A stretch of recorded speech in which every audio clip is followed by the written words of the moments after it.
welcome Paul Gertner. Thank you. Thank you. Thank you.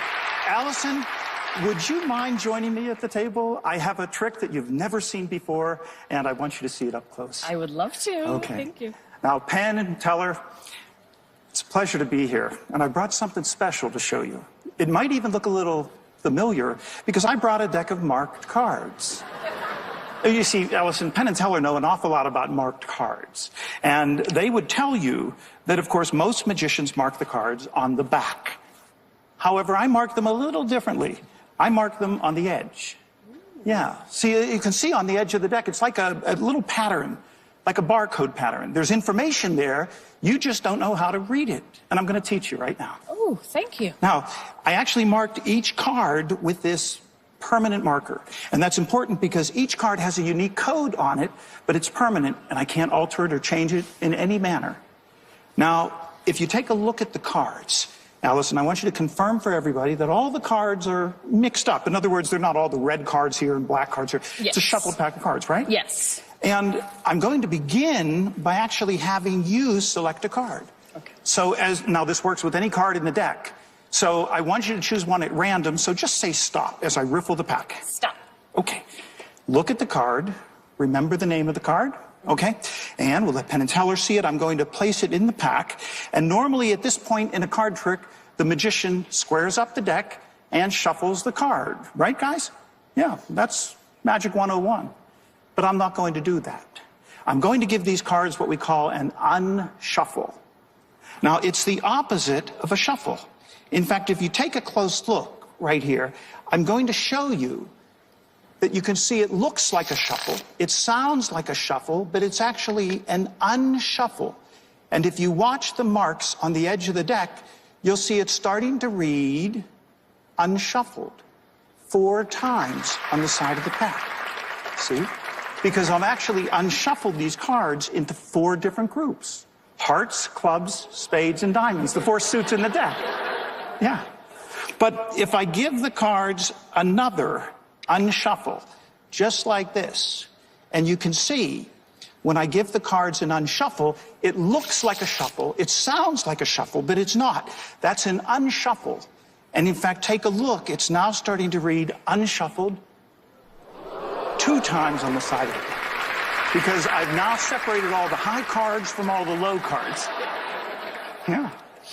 But it gets even more interesting if I give the cards one more unshuffle. And if I do it, I want you to stare at the edge of the deck and see if you can tell the moment that these cards become unshuffled. Wow. Oh, but Allison, if it says unshuffled, I have to prove it. Remember in the beginning I showed you they were all mixed up on the... Take a look at them now, because from the ace through the king of hearts, of clubs, of diamonds, of spades, it's a completely unshuffled deck of cards. Thank you. Wow. Thank you. Now, oh, wait. There's one minor detail. In the beginning, you selected a card. Yeah. And it's somewhere here in this unshuffled deck. Now, I could look for your card face up, but they're all in sequence. Perfect order. That wouldn't be too difficult to find, and besides, it probably wouldn't fool Penn and Teller.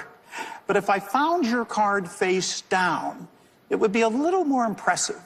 For the first time, tell me and everyone else, what was the name of your card? The king of spades. If I give the cards one more unshuffle, and if I rearrange almost every card in the pack, except for the top and bottom cards, I think I can hit it. And I did.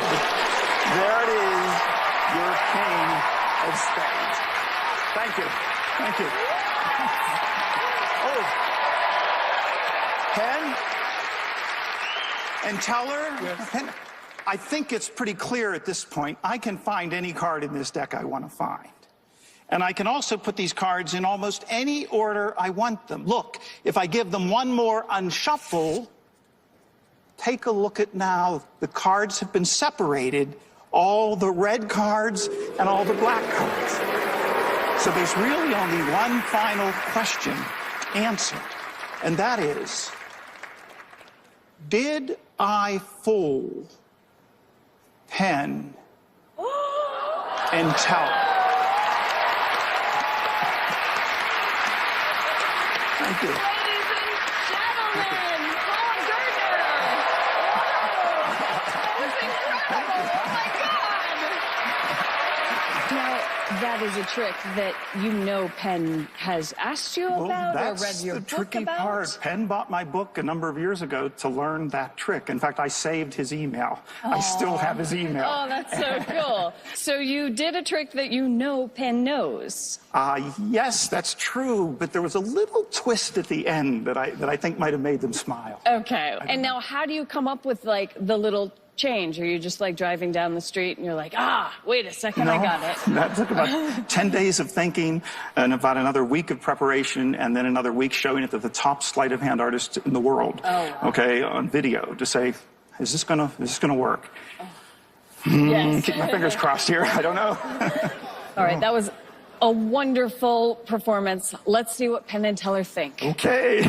Gentlemen, with the notebooks. I want to say first, before we get to the hard part, I am a huge fan of Paul Gertner's. Huge fan. And did you hear him?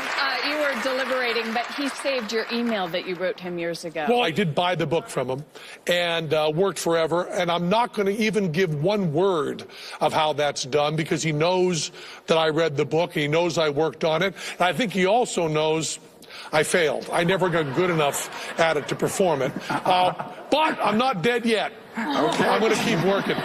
So it's only the ending we're talking about. When the Penn and Teller comes into view at the end, it kind of blew our minds.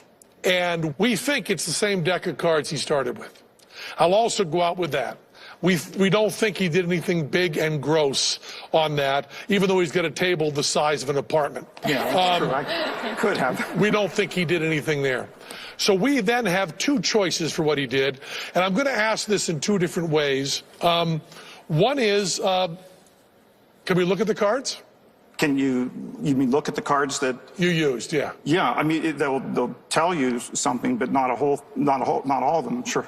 Because we think, I'll tell you before this. Look at Teller's face. Well, it says Penn and Teller. Inspecting the props. Pretty clearly. And if we do that, and we do that, Teller looks we very get nothing, excited. and we do this. Hello. Yeah, well, actually, it does. We did learn something from this deck. I don't know if you can see the angle on this, Paul, but if you look, I don't want to screw up your whole deck, but if I do a shuffle like this, I want you to just watch the edge. I think you'll see it come into focus. It says, Paul Gertner, you fooled us. Can you see that? Can you see that? Let me get the exact right angle. Can you see the right angle? Amazing. Beautiful. Thank you. Thank you. Thank you. Thanks, Tom. Ladies and gentlemen, Paul Gertner. Paul Gertner. That's one fooler already, and we have more magicians on the way. Can lightning strike twice tonight? Come back and find out.